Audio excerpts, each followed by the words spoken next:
이번 주 금요일입니다. 8월 14일은 위안부 기림의 날입니다. 우리 지역에도 근로정신대라고 불리는 일제 강제노역의 당사자 양금덕 할머니가 살아계시는데요. 이분들을 돕기 위해 지난 2009년 전국에서 최초로 광주에서 결성된 시민 모임이 있습니다. 바로 일제 근로정신대 할머니와 함께하는 시민 모임입니다.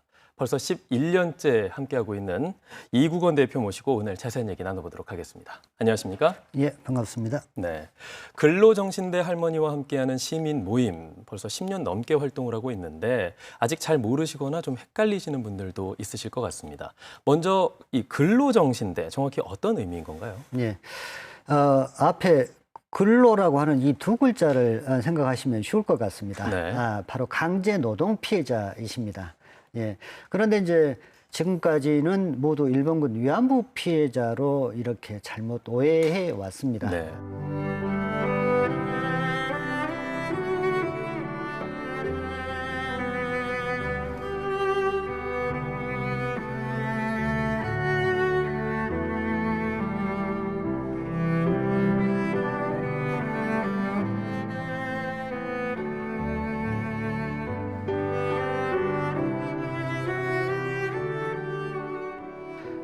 당시 일본인 교장 선생님이 일본에 가면 좋은 공부 가르쳐주고 학교도 보내준다 하니까 가난하던 시절에 배움은 기회라고 하는 것이 없었기 때문에 그 말을 그대로 들었지만 일본에 가보니까 학교는 없고 군수공장에서 이제 강제 노동 피해를 입었던 분들이십니다.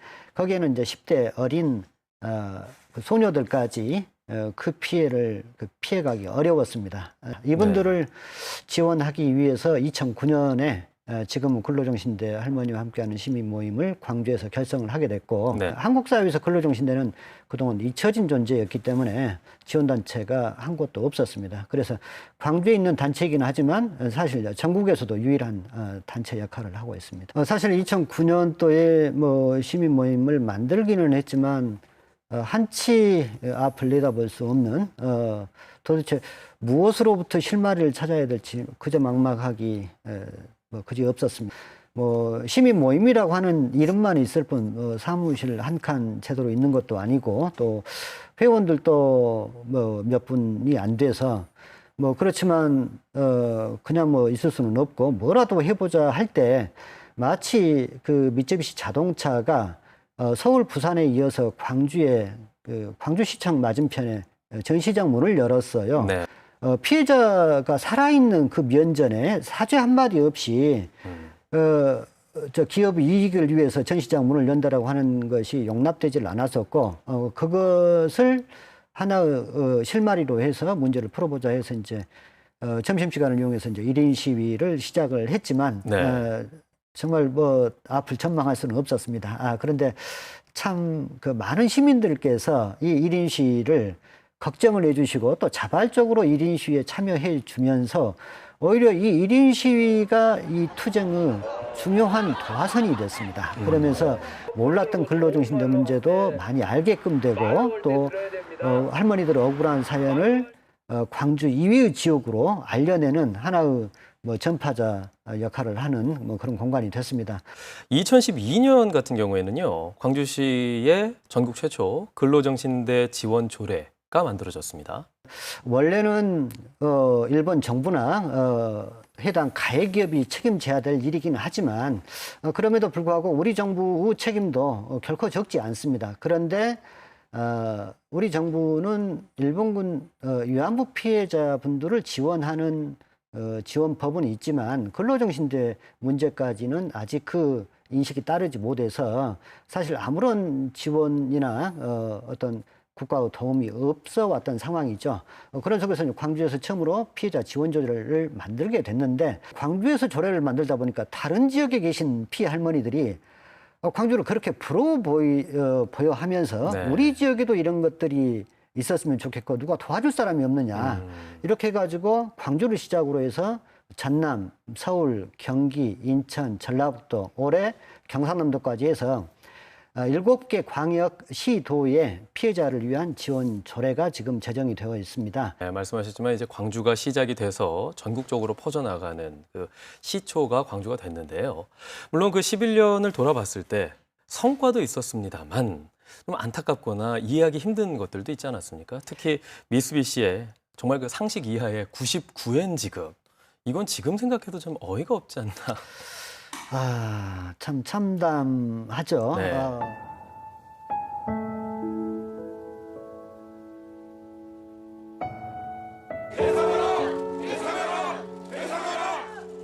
모든 젊은 목숨을 다 바치고 이랬던 결과가 결국 그자한테도 그렇게 못할 처지에 우리가 당당히 지기 나라에 가서 일을 하고 했는데 그 99원이라는 말이 어디 어느 도당인데요.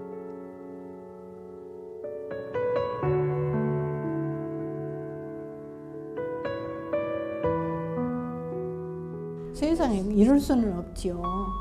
이 시간에서 그만하더니 애기들 가자값도 애기들도 주면 그 돈 안 받아요. 정말 그 피해 할머니들 입장에서 생각해 보면 어떻게 보면 한 개인한테 너무나도 가혹한 아픔들이 계속되고 있는 것으로 비춰질 수 있습니다. 예, 10대에 불과 13살, 14살 그 어린 나이에 동원돼서 강제노역 피해를 입었고 또 해방 이후에 고국에 돌아와서는 일본군 위안부인 것으로 오해받아서 가슴 아픈 세월을 살았고 또 일본에서 소송을 했지만 번번이 패소했고 그것도 부족해서 일본 정부가 정말 아이스크림 하나 값도 되지 않는 99엔, 우리 돈으로 치면 딱 돈 1,000원에 불과한 것을 탈퇴수당금으로 지급했었을 때 피해 할머니들이 생각하는 그 모욕감이라고 하는 것은 정말 그 말로 표현할 수 없을 것이고 국민들도 깜짝 놀랐었죠. 그런데 바꿔놓고 보면 이것이 근로정신대 투쟁을 어떻게 보면 제2의 어떤 불을 붙이는 하나고 또 도화선 역할을 하기도 했습니다. 네, 제가 조금 살펴봤더니요. 2012년 광주지법에서 손해배상 소송이 시작이 됐고 6년여가 지나서 2018년 11월에 대법원에서 최종 승소를 했습니다. 상당히 긴 기간 아닌가요? 아, 예, 그렇습니다. 더군다나 이제 피해 할머니들은 일찍이 1999년 지금으로부터 20년, 21년 전이죠. 그때 일본에서 소송을 시작했던 분들이었기 때문에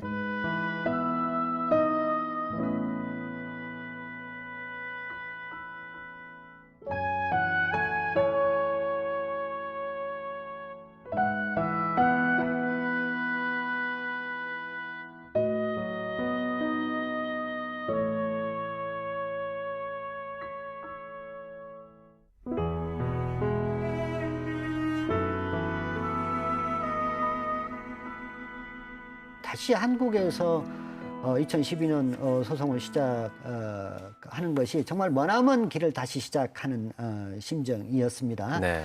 뭐 짧지 않은 시간이었습니다. 6년여 만에 2018년 뭐 대법원에서 승소 판결을 얻었는데 피해 할머니들이 지금 90대를 훌쩍 넘긴 연세여서 사실 그 하루 이틀을 장담하기 어려운 그런 연세들이고 모두 병마와 싸우고 계신 분들이시죠. 그분들한테는 정말 하루하루가 피말리는 세월이었는데 아무튼 그 외롭고 고단한 시간을 거쳐서 어렵게 뭐 승소를 했습니다.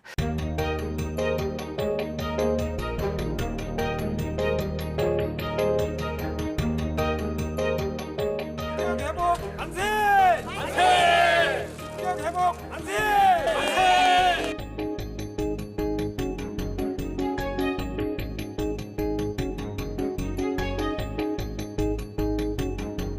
대한민국 사법부 만세! 만세! 그렇게 어렵게 승소를 이뤄냈습니다. 저희가 보통 대법원 승소하면 다 끝났다, 다 이겼다 이렇게 생각하기 마련인데 아직까지 배상이 이루어지지 않고 있습니다. 이게 어떻게 된 일인가요? 저도 이 싸움을 하면서 법 공부를 새로 하고 있습니다. 저도 대법원 판결 이후에 다른 절차가 있다라고 하는 것을 저도 처음 겪어보는데 벌써 판결이 난 지가 지금 1년 9개월이 21개월이나 지났습니다. 지났더라고요. 예, 그렇습니다. 정말 상식적으로는 있을 수 없는 그 일이죠. 그래서 이제 시민사회 단체도 대전지법에 빨리 좀 처리해 달라라고 요청을 하셨습니다. 그 뒤에 어떤 변화가 있었습니까? 그동안 이제 미쯔비시에 이게 이제 사안이 엄중하기 때문에 뭐 대화를 통해서도 얼마든지 이 사안에 대해서 얘기할 의사가 있다 하고 저희들이 찾아가기도 하고 대화의 자리를 기다리겠다 이런 뭐 몇 번의 접촉이 있었습니다만 미쯔비시는 반응이 없었습니다. 미쯔비시라기보다는 지금 일본 아베 총리의 입김 때문에 사실 미쯔비시는 뭐 매우 곤혹스러운 처지에서 이러지도 못하고 저러지도 못하지 않을까 싶습니다. 그런데 이제 뭐 언제까지 기다릴 수는 없기 때문에 이제 채권 확보를 위해서 미쯔비시가 가지고 있는 상표권 2건, 그 다음에 특허권 6건에 대해서 작년 3월 달에 그 법원으로부터 압류 결정을 얻었고 네. 작년 7월 달에 이것을 현금화하기 위해서 매각 신청을 법원에 했습니다. 그리고 이제 시간이 꽤 지났죠.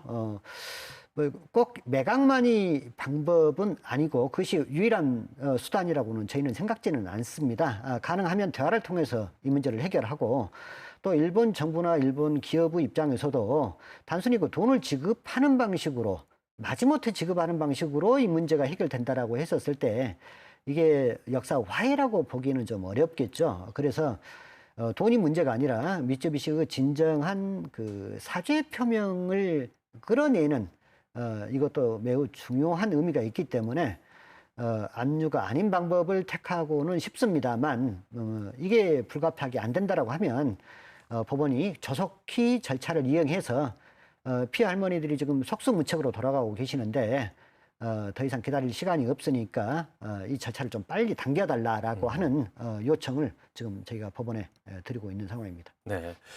양금덕 할머니께서 벌써 90이 넘으셨습니다. 최근 뭐 고령이시기도 하고 또 코로나19 때문에 걱정이 많은데요. 건강은 요즘 어떠십니까?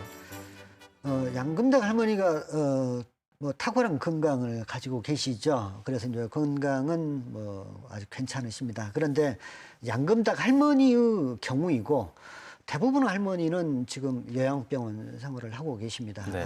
92세, 91세 뭐 이렇거든요. 그리고 정말 한 달, 두 달을 장담할 수 없는 연세들이십니다. 이분들한테는 가장 어려움이 시간이 얼마 남지 않았다라고 하는 것입니다. 시간이 가장 큰 적입니다. 시간과 싸우고 있습니다. 이 사안이 정말 언제까지 끌어서는 안 된다라고 하는 것이고 우리 정부로서도 또 일본 정부로서도 이 사안이 얼마만큼 무거운 사안인지 각별하게 들여다봤으면 하는 바람입니다. 네. 양금덕 할머니께서는 시민 모임의 유튜브 채널에도 출연하시더라고요. 그런 모습을 보면서 참 뭔가 좀 안심이 되기도 하고 참 대단하시다 이런 생각을 하시는 분들도 있더라고요. 네.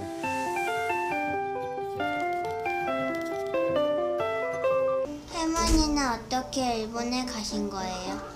우리 국민학교 6학년 교실로 현병하고 교장 선생님 우리 교실로 들어와서 이분 말만 들으면은 니는 돈도 많이 벌어갖고 오고 집도 사고 논도 살 돈을 벌어갖고 오고 중학교도 다니고. 참 양금덕 할머니는 특유 위트도 가지고 계시고 네. 정말 남을 그 즐겁게 하고 또 쫓기는 다수 사람들을 마음을 풀어주실 수도 있는 탁월한 능력을 가지고 계십니다. 그런데 이제 할머니가 일본에 가게 된 배경이 하나는 초등학교 1학년 때부터 6학년 때까지 반장을 한 번도 놓쳐보지 않았습니다. 그야말로 엘리트 학생이었습니다. 네. 할머니의 꿈은 학교 선생님이었습니다. 그런데 일본에 가면 공부할 수 있고 학교에서 배움의 기회를 가질 수 있다라고 하니까 누구보다도 공부하고 싶은 욕심이 있었기 때문에 일본에 간 것이었거든요. 학생들 앞에서 무슨 얘기를 할 수 있는 기회를 가장 반겨하십니다. 네. 그런데 지금은 이제 코로나 때문에 그런 기회를 갖기가 어려워서 그렇죠. 유튜브를 통해서 내가 사실은 학교 선생님이 되고 싶은 꿈이 있었고 그걸로 일본을 갔고 또 너희들을 보는 것이 내가 유일한 희망이고 꿈이다. 학생들한테 들려주고 싶은 얘기를 유튜브 영상을 통해서 말씀을 하셨는데 모두가 참 말씀도 잘하시고 또 감동받았다 이런 뭐 후기를 남겨주신 것 같습니다. 네, 그런 할머니의 희망의 메시지가 많은 분들께도 전달이 되고 또 화답이 오고 있는 것 같습니다. 지난달에 어린 학생들이 굉장히 기특한 선물을 줬다고요? 예. 학교 선생님으로부터 이제 근로정신대 할머니들의 아픔이 담긴 영상과 또 선생님의 그 말씀을 듣고 이제 매실청을 학교에서 한번 담았는데 할머니들한테 드리고 싶다 해가지고 특별히 할머니한테 전하고 싶은 매실청을 하나 담았고 거기에 이제 텃밭에서 학생들이 물 주고 갖고 왔던 오이와 고추도 같이 따서 할머니한테 전했으면 좋겠다. 그러니까 학교 선생님이 그런데 이게 너무 좀 작고 왜소해 보이지 않겠느냐 그랬더니 학생들이 할머니 충분히 이해하실 거예요 하면서 그 마음을 전하기도 했다고 그래요. 시민들의 응원도 마찬가지지만 선생님을 꿈꿨던 양금덕 할머니께 학생들의 응원은 얼마나 컸을까라는 생각이 들면서 연대에 대한 얘기를 저희가 안 해볼 수가 없습니다. 저희 안으로의 연대는 당연하겠고요. 또 일본 내에 있는 미쓰비시 조선 여자 근로정신대 소송을 지원하는 모임, 즉 나고야 소송 지원회 빼놓을 수가 없잖아요. 참 고마운 단체죠. 예, 정말 국적을 뛰어넘어서 정말 인간이 정말 뭔가 다르다 하는 것을 보여주는 정말 평화의 사도라고 저는 얘기를 하고 싶습니다. 네. 도쿄 한복판. 매주 금요일 미쓰비시 중공업 앞에서 진실에 마주하라는 목소리가 울려 퍼집니다. 근로정신대 문제 해결을 요구하며 매주 열리는 집회. 금요 행동입니다. 真実は私たち持ってるし、それを受け止めるべき大きな罪を三菱は負っているということで2007年から 일자는 1944년 전쟁 와중에 일하면서 학교에 다닐 수 있다고 속여 10대 소녀 300여 명을 데려온 뒤 군수 공장으로 밀어넣었습니다. 결정적 증거가 된 순직자 명부. 주소가 チョンラナムドモッポフ 당시 사진 속 소녀들은 애되기만 합니다. 막내는 12살이었습니다. 17개월간 강제로 일에 내몰렸지만 전쟁이 끝나자 한 푼도 주지 않고 쫓아내듯 한국으로 돌려보냈습니다. それはやっぱり加害国の市民の役割だと。顔や心を思い浮かべるともう本当に、胸が締め付けられるし 일본의 양심적인 시민들이 정말 자기 돈 들여가면서 우리 지역 할머니들을 헌신적으로 돕고 있는 것을 보면서 참 많은 부끄러움도 느끼고 또 많은 민망한 것도 좀 느꼈습니다.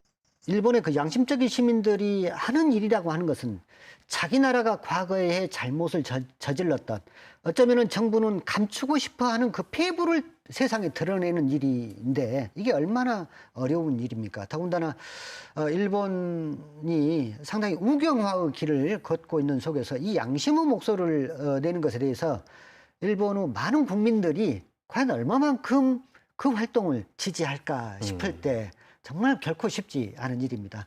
그런데 그게 짧은 세월도 아니고 그 단체를 이끌어 가고 계시는 다카시 마코토 공동대표님의 경우에는 이 일을 시작하셨던 것이 1986년부터였습니다. 그러니까 벌써 24년 세월 동안 이 싸움을 하고 계시는데 더군다나 이게 그때그때 일정한 성과로 이어진다라고 하면 또 그 보람을 안고 할 수 있지만 사실 일본에서의 활동이라고 하는 것은 결과적으로는 모두 패소했던 사건이었었거든요. 제가 이제 놀랐던 것은 1999년에 시작했던 싸움이 2008년 일본 최고재판소에서 끝내 패소했거든요. 우리로 보면은 대법원 판결인데 그렇게 놓고 보면 사실 얼마든지 명분을 갖고 이 문제에 대해서 손을 떼자고 하면 100번이라도 뗄 수 있었다는 얘기죠. 이미 싸움이 한국으로 넘어왔음에도 불구하고 지금도 그 싸움을 하고 있고 더 놀라운 것은 주로 계신 분들이 지금 나고야 지역인데 나고야에서 도쿄까지의 거리가 약 360km 정도 거리입니다. 광주에서 서울까지의 거리가 297km 정도, 약 300km이니까 서울보다도 더 먼 거리를 2007년부터 지금까지 10년이 넘게 매주 금요일 도쿄까지 원정 투쟁을 하고 있습니다. 미쯔비시 중공업 본사가 도쿄에 있거든요. 미쯔비시 중공업에 비록 일본 재판에서는 패소했지만 한국 재판에서 당신 기업은 이미 패소했고 피해 할머니들한테 도의적으로 법적으로 사죄해야 될 책임이 있지 않느냐. 비겁하게 뒤로 숨지 말아라. 이 촉구 활동을 하고 있는데 양금덕 할머니 그리고 근로정신대 분들 모두가 힘들 겁니다. 그분들이 원하는 것 정말 딱 하나 아니겠습니까? 그렇습니다. 진정한 사죄입니다. 피해자의 상처를 조금이나마 씻을 수 있고 또 치유될 수 있는 것은 결코 돈이 아닙니다. 예를 들어서 양금덕 할머니를 14살 그 꿈 많고 정말 청순한 그 소녀 시절로 되돌려 놓을 수가 없는 것 아닙니까? 일본 정부와 미쯔비시의 진정한 사죄를 얻는 것이 이 싸움의 궁극적 목적이고 피해 할머니들이 눈을 감더라도 조금이라도 상처를 치유할 수 있는 방식입니다. 네, 할머니들의 연세가 너무 이제 고령이라는 것, 이 부분 때문에 마음이 무거우실 텐데요. 마지막으로 시민 모임의 앞으로의 계획 저희가 들어보겠습니다. 부족하나마 역사의 수레를 한 발 한 발 이렇게 밀어오는 역할들을 해왔다고 봅니다.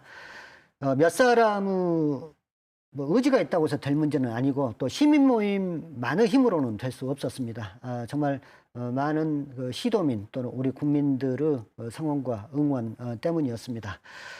피해 할머니들은 언젠가는 돌아가실 것입니다. 이 재판도 언젠가는 마무리되어지게 될 것입니다. 저는 전쟁을 겪지 않은 세대들 또 이후 우리는 무엇을 바라며 어떠한 길을 추구해 갈 것인지 그걸 생각할 때 이 피해 할머니들의 아픔과 또 시민들과 함께 싸웠던 이 집단적 경험을 역사와 교훈으로 남기는 것, 역사관이나 자료관을 만들어서 이후에 역사를 바로 배우고 또 교훈을 얻을 수 있도록 하는 공간을 만들었으면 하는 바람이고요.